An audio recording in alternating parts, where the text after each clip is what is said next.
Hey guys, welcome back to the channel. So today we have a 2014 Nissan Sentra behind us, and we are going to be replacing the fuel pump today.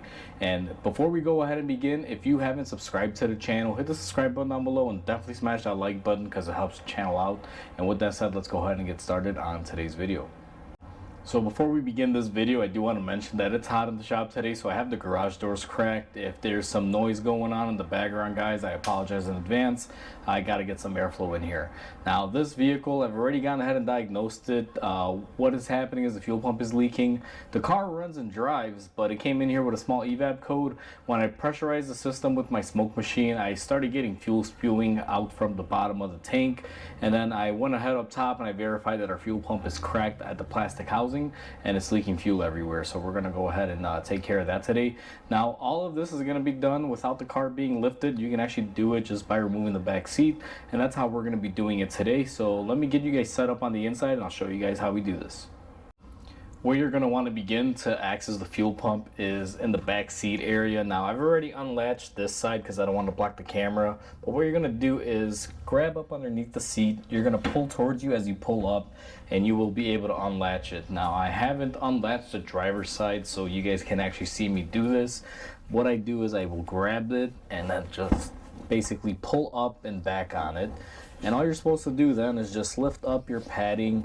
Your seat belt buckles are going to be in the way here. Make sure you get those to stay down. And then we're just simply going to lift our seat padding up and out of the way and just go ahead and put it to the side here. Now that we have our back seat out of the way, we're just going to put our buckles out of the way here, and this cover is what we're after. You'll notice there's 3 lock tabs on here. You're supposed to use a Phillips screwdriver if you have it. I'm going to just use my pocket knife and just turn these tabs over. They will typically only turn one way. If you try to spin it the other way and it's not going, try the opposite. And all you're going to do is pull up on this cover just like that. Now, there will be a couple wiring connections on here, and you guys can see, and I'll zoom you guys in here in a little bit, but to give yourself greater access, you just pull off this wiring connector, and then all you're left with is the fuel line on here. What I'm going to do is come back around there, get you guys zoomed in so you can actually see what we're working with here. So I got you guys in here. It's a very nice visual. Here's our fuel line. The way this comes off is just by pushing in these 2 tabs as you pull out. It's really simple to get off. We have our connector here that we just press that button and then we pull it back, and then we're going to have our lock ring. You guys can see how wet it is up here. This is leaking right behind where this connector is down here. It's a fine crack in the plastic, and that's where all our fuel is coming out of. But it's not leaking under pressure. It's just leaking when the system gets pressurized with all the gas vapors and everything. And that's why our car was throwing a check engine light. I have you guys in the best position that I could get you in for this, so hopefully you guys can see everything that we're doing. But where I'm going to begin is go ahead and get our line off by pinching in those 2 sides. Now, sometimes you'll find that they fight you and there's not a lot of spacing on here, so I'm going to be using my pocket knife to help push those tabs in, and sometimes they'll lock up and out of the way. And at this portion, you want to be careful. This car's been sitting for a couple hours, so this is not pressurized. If your car was just running or you don't know if it's pressurized, you may want to put a towel over this before you pull off your line so you don't get sprayed. However, I know that we don't have any pressure. So I'm going to go ahead and tuck my line all the way to the side over there.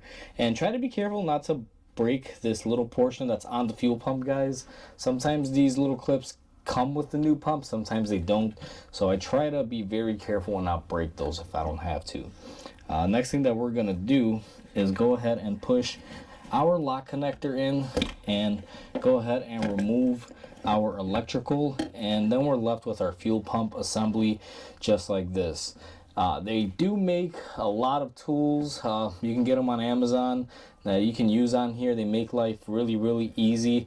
However, you can also use a hammer, and if you have a pry bar or screwdriver to open this up. Now, I'm going to show you guys the method with the tool because it's just so much easier, but you got to basically drive this ring off and unscrew it. You guys can see these little points and gauge on here, and let me go ahead and grab a few tools and I'll show you guys how we do this. So in the last clip, guys, I thought I had a tool for this, but my actual tools that I would use on something like this don't work on this one. It's a different design. So we're going to be using our pry bar and hammer. Make sure you have a hittable pry bar, something that is made to be tapped on. And, you know, just a small hammer works. What I'm going to do is go ahead and put my pry bar on my ring here. We're just going to try to get in at an angle and lightly tap it. And you guys can see that we're getting some movement.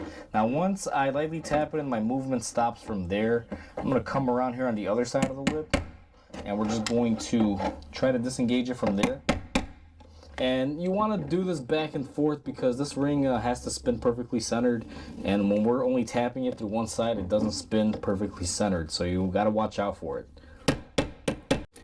Alright guys, so I had to cut the last clip and I had to come through the driver's side. You guys can see I'm on the total opposite side.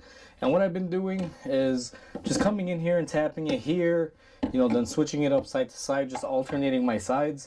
I was able to get my ring almost off. So now I'm going to go ahead and give it the last tap here and we should be able to get it off. And it's just an alternating game when it comes to this. This is what I've been doing here, but sort of blocks the camera. That's why I kind of did it off camera, but I've been working on it for about 5 or 6 minutes and it's pretty simple. So now that our ring is taken off, mainly our lock ring, you guys can see kind of looks like a ninja blade, and it locks in right here. That's where it catches on the tank to keep pressure on there. What I've been doing is basically striking it right here on these closed ends. In case it's not very clear, but we're gonna go ahead and put that to the side. Now that we have that out of the way, our fuel pump should technically be able to pop up just like that. Now what I'm gonna do, because this car has a full tank, is I gotta go around through the other side. So I'm gonna go ahead and swap positions here and I'll be right back with you guys. So I went ahead and switched sides. We are on the other way now, and what I'm going to do is go ahead and lift up on our pump. One key thing here, guys, is pull up slowly and very carefully, and also try to remember the orientation as to how this comes off, because that will be very important for later for reinstallation. And this thing right here is fighting me a little bit, and this customer brought me this car with a full tank, guys, which I'm not a big fan of doing fuel pumps. For those of you working in the field, you'll know exactly what I'm referring to. It is not fun working on a full tank when you have to do a pump. Now, in here, I'm going to need a pad, so this way I don't get everything fuel soaked. So give me a second, guys. I'll be right back with you guys. So now that I've taken a precaution here not to get the interior dirty, I'm going to go ahead and remove my pump, put it on my oil diaper, and go ahead and just pull it out of the car. Now that we got our fuel pump off, make sure you take your O-ring gasket off, guys. This needs to be replaced. Do not reuse it. Just make sure you get it out of there. Make sure nothing is dropped inside of the gas tank. Now this tank has some dirt and sediment in there, almost looks like little rocks, so I don't know what the history on this thing is. Sometimes you're gonna find stuff like that, sometimes you're not. It just varies. There's no way to clean it up unless you drain the whole tank and clean it out, and unfortunately I don't have any way to do that. And this car does run, so that is not an issue. We've had an issue with the top being cracked, and what I'm gonna do is show you guys that in a second. So our old pump here, now I wanted to show you guys this carnage. It was basically leaking right there, right where you see all that green funky stuff where the connector would normally meet it. That's where our leak was. Like I said, I've seen this quite a bit on these. The plastic will crack because the connection will get hot or corrode, and that's what happened on this one. Very common failure point. I don't know if these have been recalled. To me, that's a pretty big thing, but I guess they're still out there kicking around. Now, what we need is this little clip, and the way I remove these, it's gonna be a little difficult for you guys to see, is you just come in here, you push up the clip on one side, and then we're gonna just go ahead and push it past the lip on the other side, and just like that, it comes off. Now, the lip that I'm referring to is right here. I don't know how well the camera's picking that up, but all you gotta do is get these little fingers to glide up and off of that. Now we're gonna take this piece and install it on our new pump. So we got our new fuel pump here, and the way this came was in two pieces. This is the float assembly. One thing that I always tell people is make sure you pay attention on your old one how this comes off. Now you can't really screw this up because you can't really install it backwards, but you just want to be very mindful, and I just want to show you guys that it's pretty much pre-formed. All you have to do is go ahead and push it in there and make sure it clips into place. Sometimes it can be a little difficult, but if you don't clip it into place, it'll never hold in there. So you make sure you snap it in just like we did, and then we'll get our float assembly nice and ready. Now, one thing that I've noticed on the new fuel pump is that this top is a lot thicker. This is a nice Delphi unit, but the one shortcoming that almost every pump comes with, guys, that it doesn't come with is this little clip. So we're gonna have to reuse ours from our old one. So I'm gonna set you guys up on the old pump that's on my oil drain there, and we're gonna take off that clip and install it on our new one. To install our clip on our new pump, make sure you face it the correct way. Go ahead and just push it in until you hear that locking sound, and we are ready to go. Now we're gonna take this unit and go ahead and reinstall it in our vehicle. We are back in our vehicle, and one thing I like to do is grab a paper towel or a rag, and you're gonna want to clean up the area where your O-ring sits. You will see there's always some dirt and debris there. I just go ahead and clean it up. Make sure that there are no rocks or dirt pieces in there because that'll hinder your seal, and then you may possibly create another leak.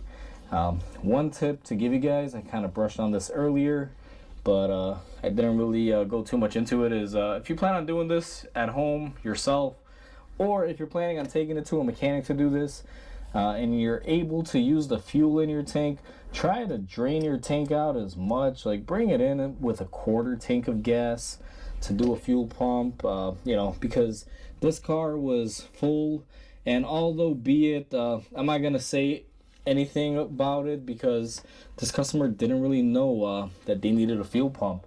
They just thought they had an emissions leak, like an emissions hose, and even myself included, I didn't think it would be the fuel pump. Even though I've done quite a few of these, they're not as common as they used to be anymore because these cars are getting older, and there's, you know, I mean, sure, there's many on the road, but I'm sure most of them have found their way to the junkyards, or they've corrected this issue with these pumps. So either way, it is what it is. Just a helpful tip for, you know, any future people doing this. Now I'm gonna grab my pump in my hand and grab my seal, and I'm just going to go ahead and place these two together. Now, key thing to remember is how you took it off, guys, and you want to be very careful with this float. So what I like to do is put my float first, and I may block the camera here, I apologize if I do, but getting these to fit in there can be a little difficult sometimes. So I gotta make sure I get my float assembly in, and once you do that, you just gotta get your temperature sensor side and our pickup in there. And this part of it is probably the worst part, I'm not even gonna lie. Setting these in there sometimes is just a real pain, and of course we are going to overflow. This tank has so much fuel in it that I'm just overflowing. I'm gonna have to suction some of this up, so I'm gonna go get my vacuum pump and get maybe a gallon out of this tank, and then we are going to come back and install this pump.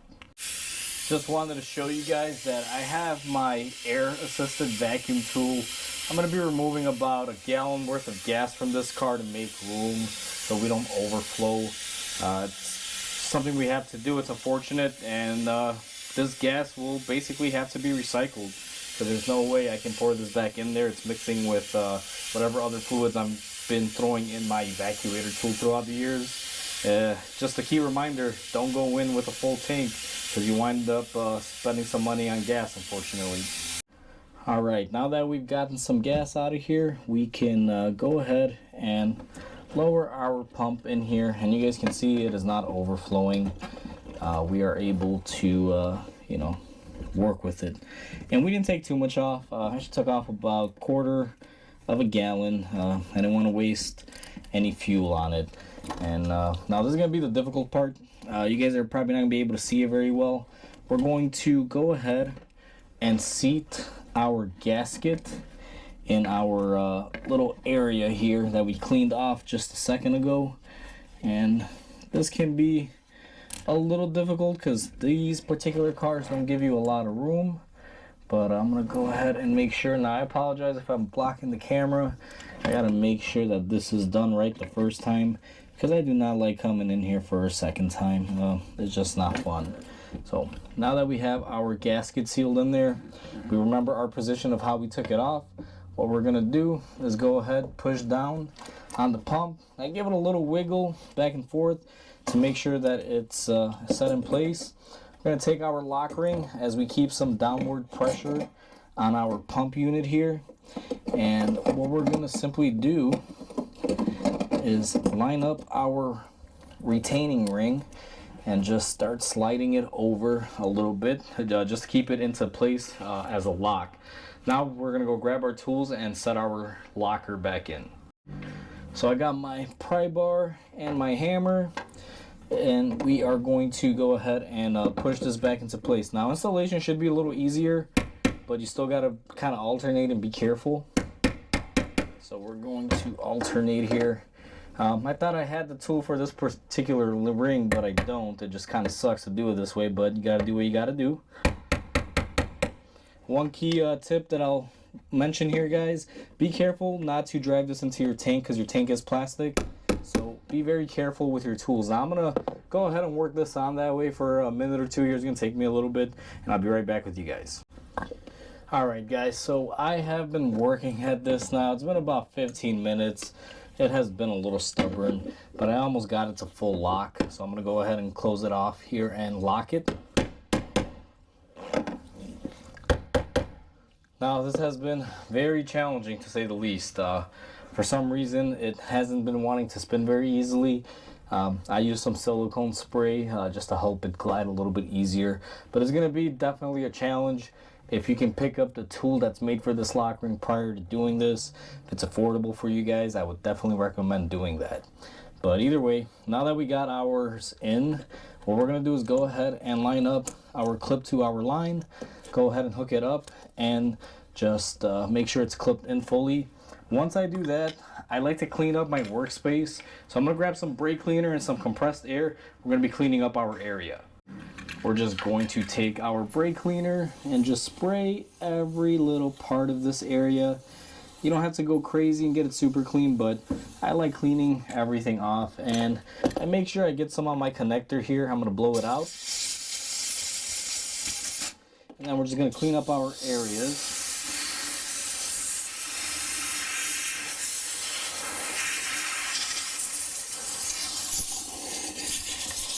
Now, this is going to be a little loud. I should have mentioned that, guys. But what I'm trying to do is just make sure I got no fuel left in here. I want to make sure I clean out this connector really well. Make sure there's no fuel in there, because this is electrical. Worst thing you want to do is leave fuel in there and possibly have it spark and create a fire. So I just clean it out with some brake cleaner, and I go ahead and do that with it. Now I'm going to hold it in my hand as I spray the rest of this area out.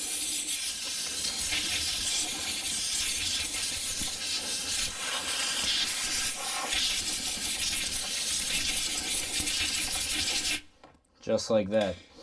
Now that we have everything cleaned up, what I'm going to do is take our connector, and we are going to go ahead and connect it to our new fuel pump, and make sure that it clips into place. You want to actively hear it making a click noise.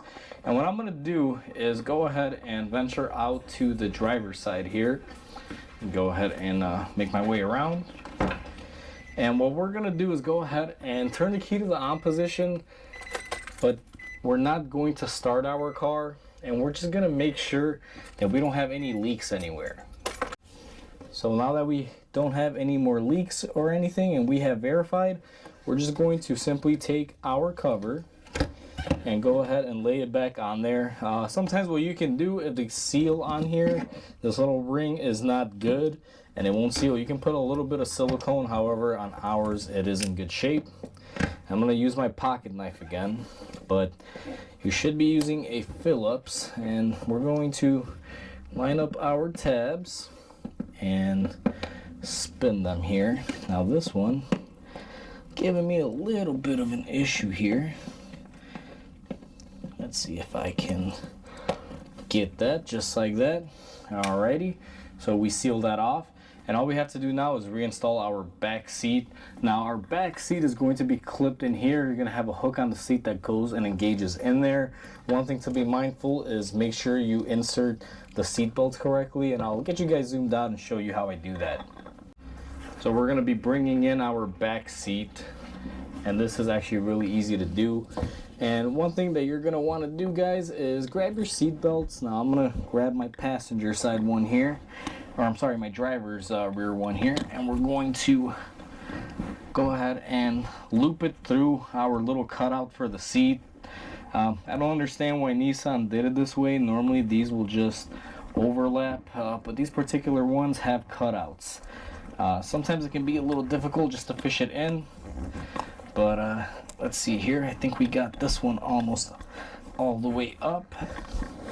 Just like that, you will see we have one up, and you also have two more on this side that I'm pretty sure I'm going to be blocking the camera with right now. So let me go ahead and get those in, and I'll be right back with you guys. Alright, so we have our seat belts fed through. Everything looks good. We're going to make sure that we tuck our padding up underneath. And what you're going to want to do for the seat is just push in and push down. And you guys heard it click there. It was very simple. We're going to do the same thing on this side here. Just like that. What you're trying to do is basically push it back and up, and then in the front here you're just going to push straight down, and it'll hook up really easy. So we are all said and done. That's how you install a fuel pump in a Nissan Sentra 2014 like this one is, and there's a lot of these on the road out there.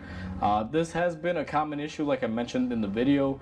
I don't see them a lot anymore because either the issues have been fixed, or they've been corrected by the dealership or other mechanics, however the case may be. But you see this type of failure in these Sentras quite often. It's been a Nissan thing. I've had this more than once, to say the least. But this job is very simple. As long as you have the right tool to remove that lock ring off the pump, it's not a bad job, guys. In this scenario, the tool that I thought would work on it didn't, so I had to do it caveman style, but it's okay. Sometimes we gotta work for it. It did take me a little bit longer by having to do that, but we were able to get it on and off.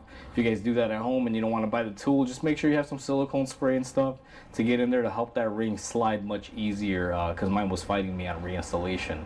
Other than that, as long as you have a new gasket and you don't break that clip, or your new pump comes with a clip for your fuel line, you should be all said and done.